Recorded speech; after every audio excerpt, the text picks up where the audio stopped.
Good morning guys! Welcome to my YouTube channel, Alicia's Life in Spain. Magandang umaga sa inyong lahat. Sa malamig na Spain, sa Pilipinas, good afternoon. Sa Amerika, good morning, madaling araw.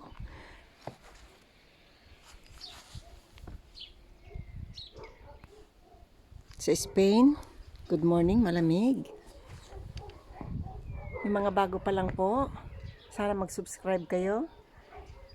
Likes and comments na rin po. Samahan nyo ako.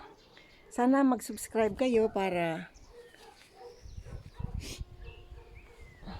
lahat ng mga activities natin masundan mo ako.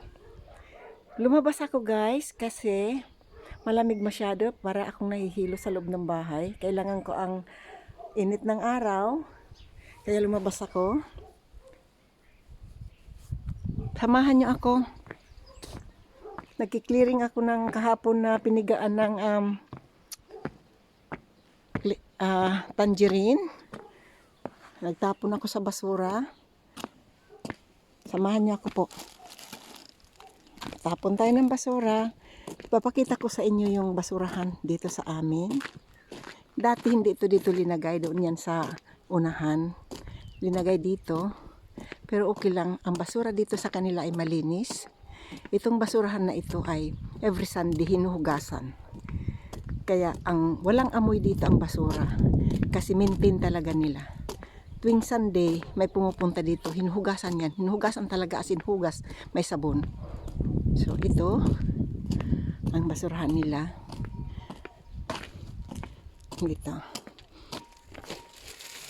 Dito lang yan sa mga ilang bahay.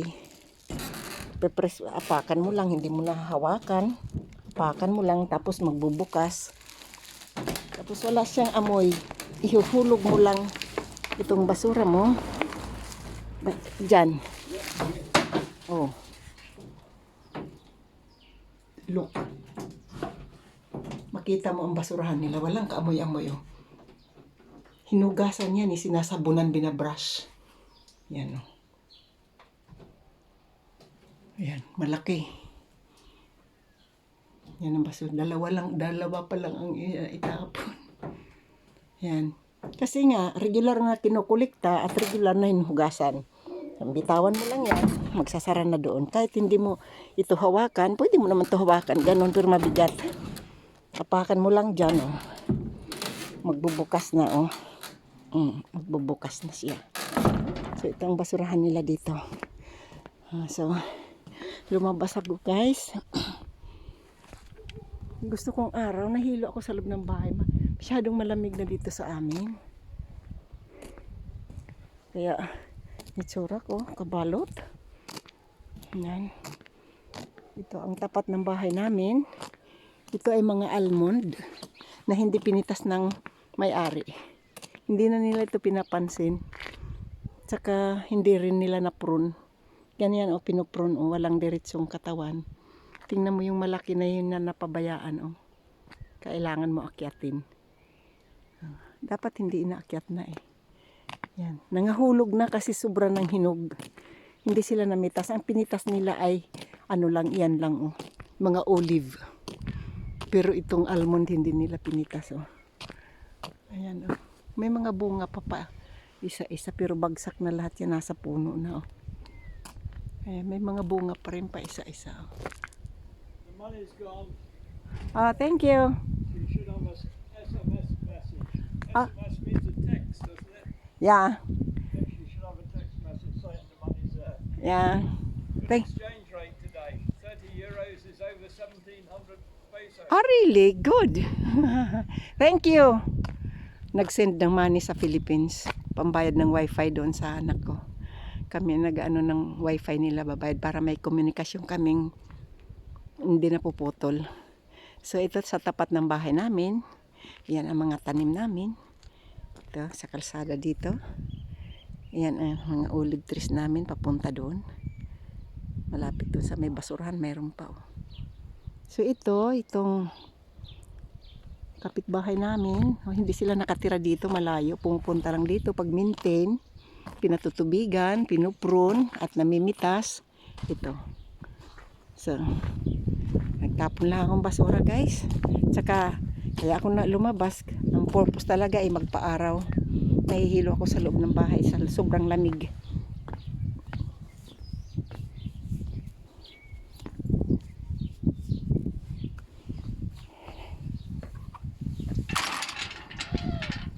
Where is the key? Where is the lock? Where did I put it? Ah, ito.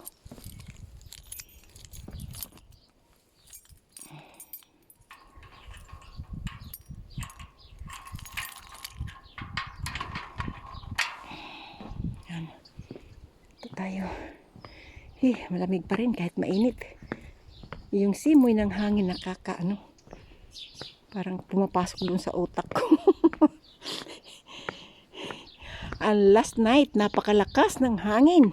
Nangatumba ang mga tanim ko at saka tingnan mo yung paligid namin. Oh. Ang lahat ng mga dahon ng halos lahat na tingnan mo. Oh. Dati malinis ito. Oh. Lilinisin ko na naman yan. Ito yung mga stock namin na kahoy para sa winter, para sa lamig. Yan. Inumpisahan na namin yan pag sunog sa loob ng bahay. Dami oh. Last night lang yan. Hello, love. You want to go and see if you can get your glove?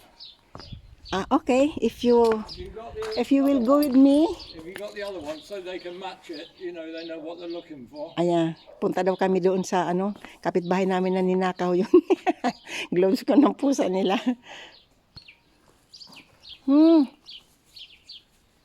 Ano nangyari sa tanim ko?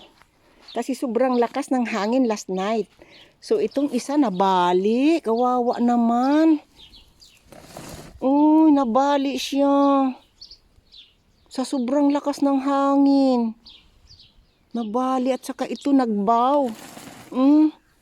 Sobra. At saka iyan nabalian ng isang sanga. Oh. Nabali isang sanga niya. Nabali ang isang sanga niya. Saan kaya ito banda? Sobrang lakas ng hangin last night nga. Sabi ko sa inyo eh. May imagine mo nabali yan oh. Super.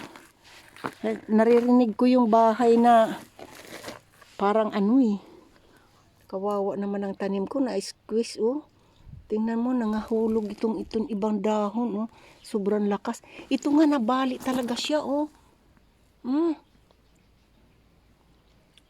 Bali talaga siya oh. Paano ba makita ng camera? Yan oh. Ito oh. Ito nabali oh. Yan oh. Napinsala talaga siya oh. Tingnan mo oh. Ang ganda-ganda niyan. Ay nabuwal siya oh. Ayusin ko yan mamaya. Tsaka ito i-replant ko to. Madali lang yan eh. So ay napinsala ang mga tanim ng malakas ang hangin. Grabe. So iyan. Hinugasan ko ito. Naghugas ako niyan kasi linagyan niya kahapon ng mga tinalupan ng mga tangerine. So, last night, ang lakas-lakas ng hangin. Kaya ayan, natumba, nabalian, nabali ang sanga, oh, pumangit. Ayusin ko yan na yan mamaya. Tsaka ito natumba ito ilang beses, oh, kasi magaan lang yan. Eh. So, ayan.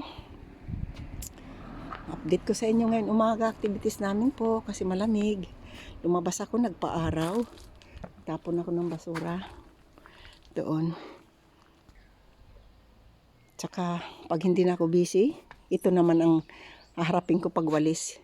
Yung mga dahon nga hinakot ng malakas na hangin, wawalisin na naman yan para maging maayos ang paligid.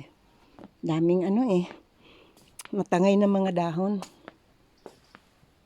Lalo na yan, oh. Dito nagsiksikan, oh.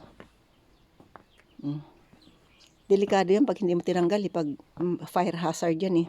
Mahulugan ng, kung baka ng cause ng fire. So, kailangan tanggalin yan. Yan, oh, dami. Yan. Minsan lang naman lumakas ang hangin. Aywan ko kung bakit na malakas ng hangin kahapon. So, thank you guys for watching. Hope you will subscribe to my channel. Likes and comments na rin po. Thank you. Bye-bye. Ingat kayo dyan.